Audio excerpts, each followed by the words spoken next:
So I was reading Cash Flow Quadrant by Robert Kiyosaki yesterday, and his rich dad started spitting bars. He was talking about how an asset isn't a piece of gold or a piece of property. An asset is a person that can turn a piece of gold or a property into a profit. So you are the asset when you become skilled enough to be able to see an opportunity where other people might see garbage. For example, let's say somebody is really skilled in automotives. They might be able to see a car that's worth $1,000 and know that they can flip that for $5,000, or they might buy the whole car for $1,000 just so that they can scrap it and get one piece on the car that might be worth $2,000.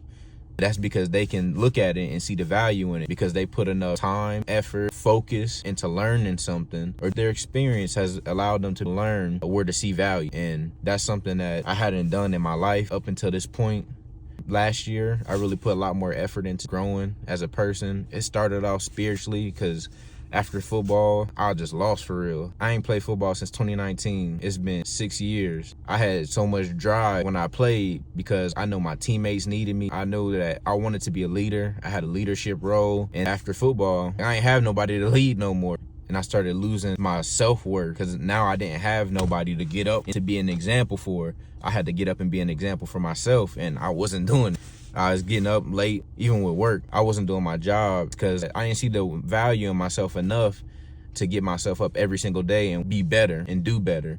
Not because Chase Bank wants me to do better, but because I know that I'm worth that. I know that I'm capable of growing, capable of doing some amazing things. And I always had that in my head. I know one day I'm gonna do some great stuff, but I wasn't doing shit great with my life. So I don't know how I was expecting something great to come from it. And then my fiance and having my daughter definitely just changed my perspective on life. And it kind of gave me a team again to be like, you got something to work for. If you don't go do it, who gonna feed your family? And if you don't create enough wealth now to feed your family after you pass away, then who you gonna leave to take care of your family? So I just had to start thinking. I thank God it's been a blessing to have Angelia in my life and to have Nina and Luca in my life, and my mom and my grandmother always been there. And sometimes you take advantage of the team that you already have when y'all done been together for so long. You stop being your best self for them because your family just give you so much grace and so much lenience because they know what you're capable of, that they don't hold you accountable to the things that you really should be doing and you could be doing. And that's definitely somewhere I fail in my life, but I start searching the word, reading the word, watching lots and lots of videos from the Honorable Elijah Muhammad, from Honorable Minister Louis Farrakhan. They made the Quran practical. Then I found Myron Golden, who also is a man of faith, and he speaks about the Bible and how it talks about finance in the Bible. That's something I had never thought about before. He taught me how to read. In school, I got good grades. I was never able to retain the information, and I never really understood the full concept of what I was digesting. And he ended up saying, I don't read fast. I take my time. And he read a verse in the Bible and pulled some stuff out of it I never would have thought to pull out of it. I'm like, I wonder if I can do that. And I sat down and started reading the Bible. I read 400 pages all the way through the first 5 books. But that was my goal. I'm trying to read the Book of Laws, Genesis, Exodus, Numbers, Deuteronomy, and Leviticus. And I was taking notes, but the notes was just so surface level. The word is so potent. One sentence can have you thinking for an hour. One chapter can have you thinking for days and weeks and months and probably years. In the first chapter of the Bible, it says, in the beginning, God created the heaven and the earth. And the earth was without form and void, and darkness was upon the face of the deep.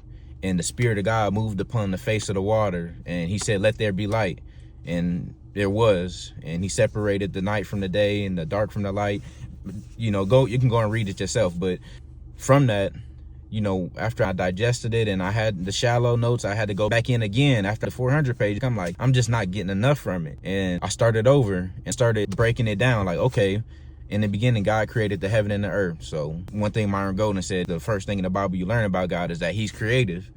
The first thing it tells you about him is he created the heaven and the earth. Then I read after it says God created the heaven and the earth was without form and void. So that means that it was shapeless, and that means that it was empty. So day one, he created the heaven and the earth as a concept because he hadn't formed it yet and he hadn't filled it up yet. And then he said, let there be light, so he could see what he was doing.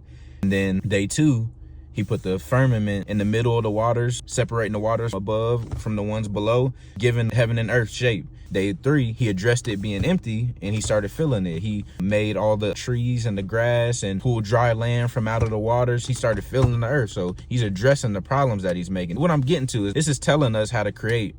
When you think of something and you have a concept, it ain't just going to happen. You got to take the time and form your vision and then start filling it up with the things that make it what it is. We know the earth today as dry land, trees and grass and fruit and vegetables and cars and all types of stuff in the world right now. But it started off as just a vision from God. It started off as, I'm gonna make the heaven and the earth. You know what? It's gonna look like an air bubble in the middle of some water. It's just too much water. I'm gonna put some dry land in here. It's too brown and blue. I'm gonna put some green in here. I'm gonna put all this grass in here and the trees. And you know what, man? I'm getting bored. I'm gonna make some mini me and I'm gonna just observe.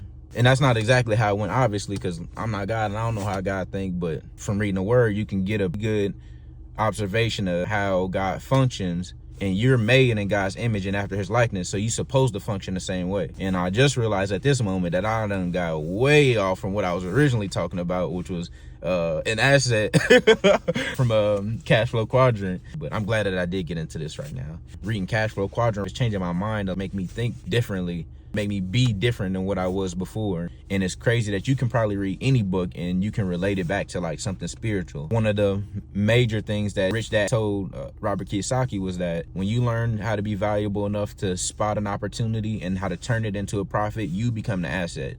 He don't care if it's a piece of gold, if it's a house, if it's a car, if it's a city, if it's just some land, you're gonna turn it into something if you an asset. And I just start thinking, what's the furthest thing from an asset? And my answer was the devil or evil. And it's crazy to think God's so powerful, God's so special that the devil is an asset to God. That might sound crazy coming out of my mouth right now, but just listen. God created the devil to be able to use to show what he's really capable of. In the Garden of Eden, God gave us all the trees to eat from. Just don't eat from the tree in the middle, the tree of knowledge of good and evil. And Adam and Eve was like, all right. They didn't have no reason not to listen. So then God made the devil, giving them a reason not to listen so that he can see, are they listening to me because there's nothing else to do? Or are they listening to me because they have that much faith? And on this topic, the serpent in the Garden of Eden was never referred to as the devil in the Bible. People just automatically assume, oh, that was the devil because the serpent was a devil. The person that distracts you from the things you know you're supposed to be doing, that's the devil in your life. To get back to the point of an asset versus liability, the devil is an asset to God because God gets to use the devil as something to overcome. And that's like when Rich Dad say, you the asset. The gold isn't the asset. The house isn't the asset. You get to use the asset to create value. God uses the devil to create more valuable people. I'm going to transition into Genesis chapter 2. I think it's verse 4. It talks about how before the seed of the trees were planted, they hadn't grown yet because God had not made it to rain and he had not made man to till the ground. This is explaining how to grow. One of the parts of God even making man in general was to grow things. In order for things to grow, two things have to happen. God has to make it rain and you have to do the work. If you just doing all the work and God not making it rain, nothing's gonna happen. You're not that powerful. And if God makes it rain and you don't do nothing, you're probably not gonna get the blessing from it. Now, God is powerful enough to give you the blessing anyway. And sometimes people do get the blessing anyway and they call it luck. That's not luck. You got blessed. But anyway, it has to rain and you have to do the work. Rain is the hard times in your life, the trials, the tribulations, the bad events, when somebody passes away, when somebody's trying to distract you, when you can't stay focused, when you get frustrated, when you're angry. That's rain happening in your life. God is putting that rain into your life for a reason, for you to be able to overcome, for you to be able to put the work in so that you can grow through it and you can come out on the other side of it better than you were before. A situation made you frustrated. Now you don't get frustrated from that same situation no more because you put the work into saying, what made me that mad that now I'm not talking to my girl for the whole night? What's wrong with me? Why am I this frustrated? Why am I this upset? Why am I this triggered by something that she did? It's not because of her, it's because of me. God made it rain. He showed me the soft spots that I need to go digging in so I can take that trauma out of there and plant a new seed so something good can grow from it. That's the point to it raining in your life. When you having hard times, when you feeling frustrated, when you feeling down, you're not supposed to just go to sleep.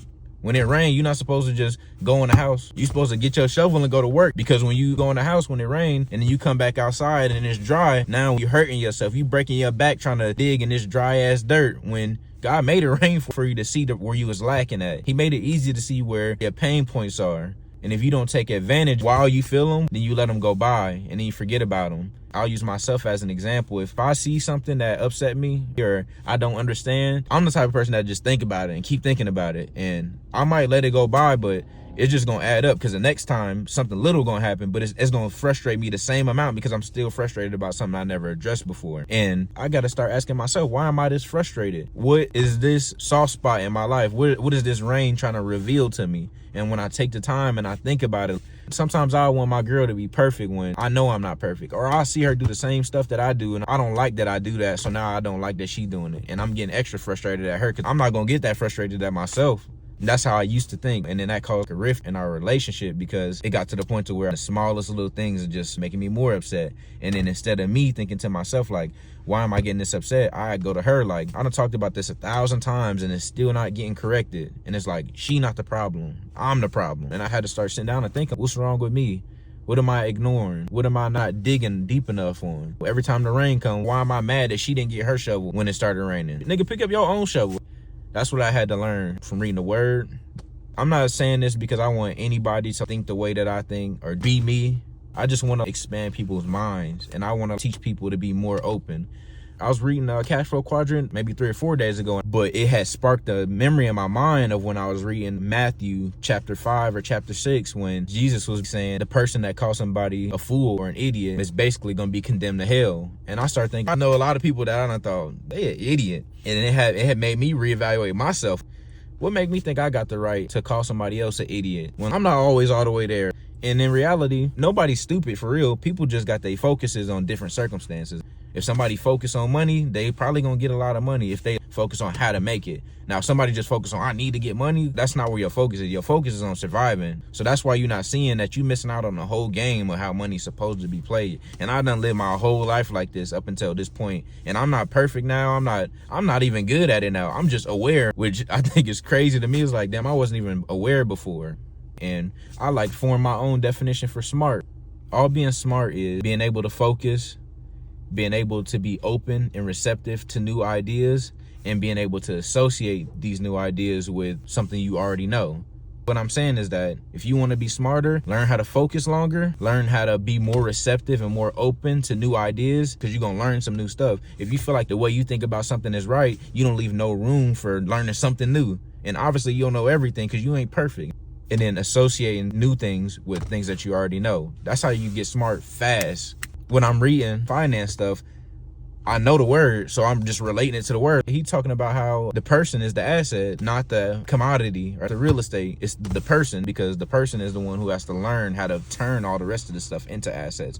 That's how I related that back to the Bible and related it back to God making rain so that you can overcome the rain and you can have more value. You creating yourself into an asset, or God is forming you and crafting you into an asset when you lean on him.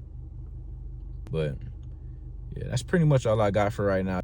Start reading your books, man. Like, slow down. Reading it faster and getting it done quicker don't make you no smarter. And I can't speak for you, but it made me dumber. But reading it faster and just being happy that I read something, that don't help nothing. If I got any advice for anybody right now that's in the same position as me, which is like wanting to grow and coming from a very stagnant position, being lost in life, not having a good value for yourself, read the word, go to church. And I'm not saying just go in there and listen to what everybody else talking about around you and nod off, go to sleep. Like, maybe get into the word first so you can gain that value for yourself. And then when you do go into church, now you be able to focus. Now you smarter. You getting to learn more when you go in there, because it's like, okay, well, I know Pastor got something crazy to tell me today, because I know when I read the word, I got some good stuff. He a professional. His job is to read the word and to preach it to people so that they can understand it. That's the pastor's job, to be smart spiritually. But he's a professional spiritualist. So that's why I go to church, to learn from my pastor, Pastor Cunningham at Shiloh Baptist Church on Fairbanks Avenue. If you ever want to come there, I sit in the front row. You can come sit with me. I'm not there every single Sunday, but I try to be there every Sunday with my fiance and my babies. So definitely come sit with me. I'd love to have you there. We can talk about what we learned. And after you hear a sermon, take the time to say, how is this relating to my life? Because sometimes pastor be talking to you, but you just not focused on it, because then you start thinking about, I do that wrong. Like, no, listen to what he got to say the whole way through. And when you feel yourself get distracted, because I'm not perfect at all. Like, my focus is, I done had 26 years of my focus being garbage. So I'm like 1 year into trying to correct it. So I'm far from perfect, but being aware and working towards strengthening your focus, having more endurance in your focus, having more endurance in general. Man, I got a lot of stuff to speak about and a lot of stuff I've been writing over the last year, and I'm gonna do a lot of special things with it eventually, but this is a good way for me to get it out immediately. And I know I used to like to watch videos a lot. I like to write a lot more now, and I like to read a lot more now, but for people who do like to watch or listen to something, I figure that I'll probably get better at being me, at speaking, at teaching, if I can speak to people and get comfortable speaking in front of people. Like, this is just a camera right now, so it's kind of easy to speak in front of the camera. Although I did just try to speak in the house with my girl, and I froze up. I got disappointed in myself, frustrated with myself.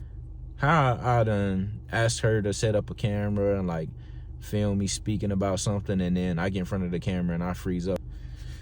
I was hot.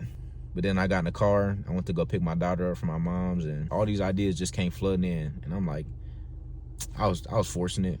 I was trying too hard. I had her set up the camera. We had a light over here. We had camera angled. First we started in the dining room, then we went to the living room. Like, it was just doing too much. I couldn't focus on the actual point of what I'm supposed to be doing, is like teaching people or getting my thoughts out, introducing myself to everybody. And hopefully I get people to come along the journey and talk with me, share with me, because I used to just feel crazy. Like, I'm the only one that feel lazy. I'm the only one that feel like I'm not doing what I'm supposed to be doing in my life. And I know we all going through it. I know my boys be going through it, especially as men. We don't have nobody to speak to for real. And you really can't speak with your niggas because we just kind of got that stigma. I make it up in my head that like, dang, I can't talk with my boys about this because they might judge me. Knowing I don't got no friends like that. I don't got not one friend that if I come to and I speak to and I'm dead serious and I'm feeling down and out, that they gonna laugh at me or they gonna judge me or they gonna go tell everybody. I don't got not one friend like that, and I don't know what stops me from going and speaking with them. That's something I am currently working on. We got something in plan. If you know, you know. But yeah, this was good. Shout out to my boy True. He told me I need to talk and record myself more. So that's something I'm putting the time and the effort into doing. I love y'all.